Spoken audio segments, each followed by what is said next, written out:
Assalamualaikum warahmatullahi wabarakatuh. We are from Group 1. Today we are going to present our project, our final project. Let me introduce myself. My name is Fahri Muhammad Rafa. And then my name is Fakhri Muhammad Rashid. My name is Sarah Febiana. And we're going to start from introduction. Okay, for the introduction, let me present it. For the first one, context and data assumption. The data used in this analysis consists of residential property price data, where the variable price Y represents the selling price of a house, while the variable bedroom X indicates numbers of bedrooms owned by the house. And then this analysis assumes that the data are quantitative and measured on a ratio scale following the use of descriptive statistical analysis. And then each observation is independent, meaning that the price of one house does not influence the price of another house. And then the number of bedrooms is treated as the explanatory variable, while the house price is treated as a response variable. And then the last one is the data are considered to represent part of the housing market conditions, so the analyzed result can be used to understand the general pattern of the relationship between the number of bedrooms and house prices. For the second point of the analysis, the objective of this analysis are to describe the characteristic of house price data and number of bedrooms. And objective number 2, to analyze the data distribution and visualize it to understand pattern and population dispersion. The third one is to test the concept of the central limit theorem through sampling experiments. The fourth one is to identify the statistical relationship between the number of bedrooms and house price through correlation analysis and simple linear regression. And the last one, to build a simple predictive model to estimate house price based on the number of bedrooms. And the results of this analysis are expected to provide a quantitative understanding of how the number of bedroom contributes to variation in house price. And then for point B, number 1, there's the table of statistic descriptive variable price.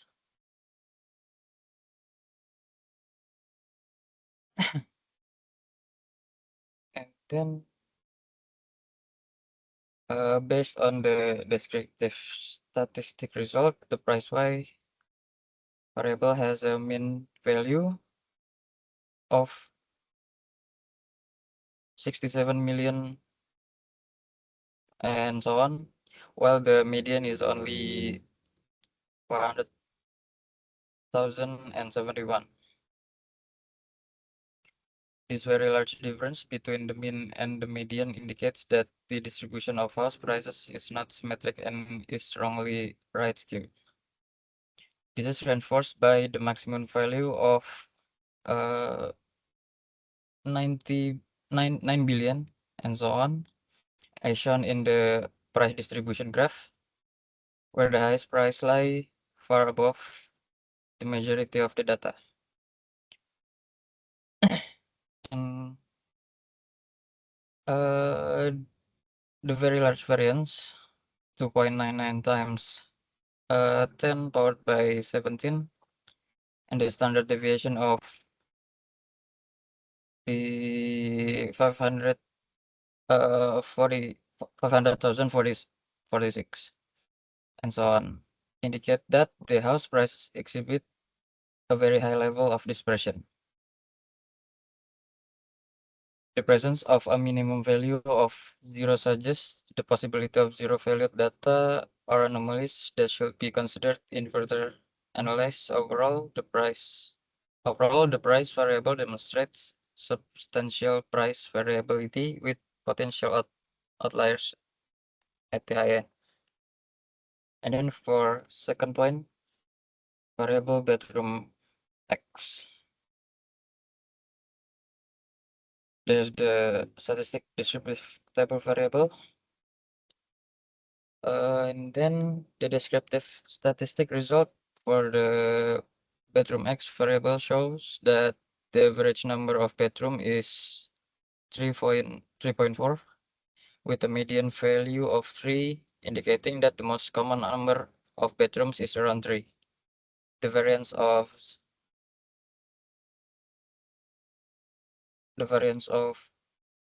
0.82 and the standard deviation of 0.91 suggests that the dispersion in the number of bedrooms is relatively small and that the data are fairly concentrated around the mean. The minimum number of bedroom is 1, while the maximum is 9. That indicating a range of house types from small to large. The frequency graph shows that the houses with 3 bedrooms have the highest frequency, followed by houses with 4 and 2 bedrooms. This indicates the majority of houses in the dataset are medium size.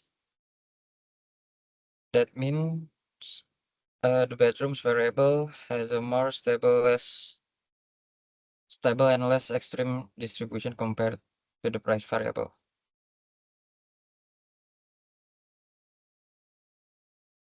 Wait. Okay, for point C, population distribution visualization. The population distribution is not symmetric. It shows a clear right skew pattern. Most observations are concentrated around the middle value. Only a small number of houses have very large value. This weakness affects statistical interpretation and analysis.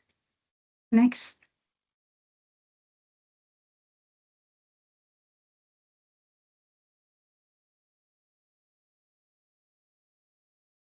Next.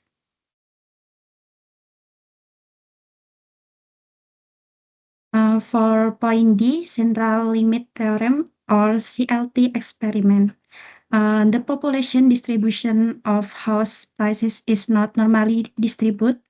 Random sample were taken to calculate sample means. The distribution of sample means is more symmetric than the population. This support the central limit theorem concept. Sample means provide a reliable estimate of the population mean.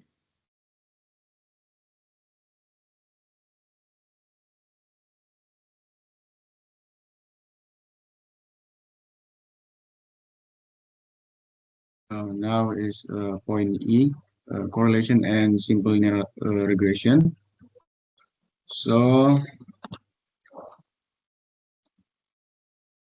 the relationship between bedrooms and house prices, the positive but weak correlation. There is a direct relationship between the number of bedrooms and house prices. As bedroom increase, prices tend to rise. However, the correlation coefficient R equal to 0.2003 indicates that this relationship is weak despite being statistically significant. The regression insight that the relationship is defined by the equation. And this the equation. This number. And limited predictability. The wide dispersion of data points in the scatter plot suggests that the model has limited explanatory power. This confirms that bedrooms are not the sole factor driving house prices. Other external variables likely play a more dominant role. Now the prediction analyzed for a 4-bedroom house. So the predicted value is using the linear regression model. A house with 4 bedrooms is estimated to cost 6,629 and so on. And the consistency, this estimate aligns with the dataset's distribution, falling within the expected range for houses with 3 to 5 bedrooms and reflects the established positive relationship between bedroom count and price. So now is the conclusion.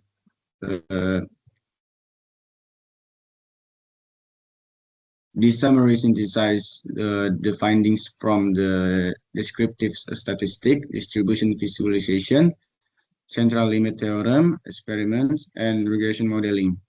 The data distribution house prices are strongly right-skewed with high variability, whereas the number of bedrooms is more stable, typically like 3 to 4 bedrooms. The statistical validity, despite the non-normal distribution of house prices, the central limit theorem confirms that sample means approach normality, validating the use of inferential statistics.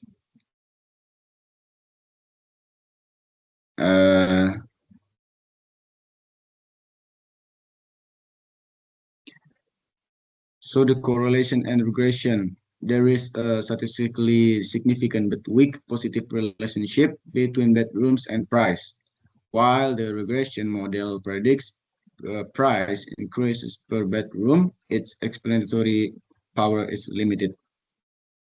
And the future recommendation to improve accuracy and future models must incorporate and additional variables beyond just the number of bedrooms.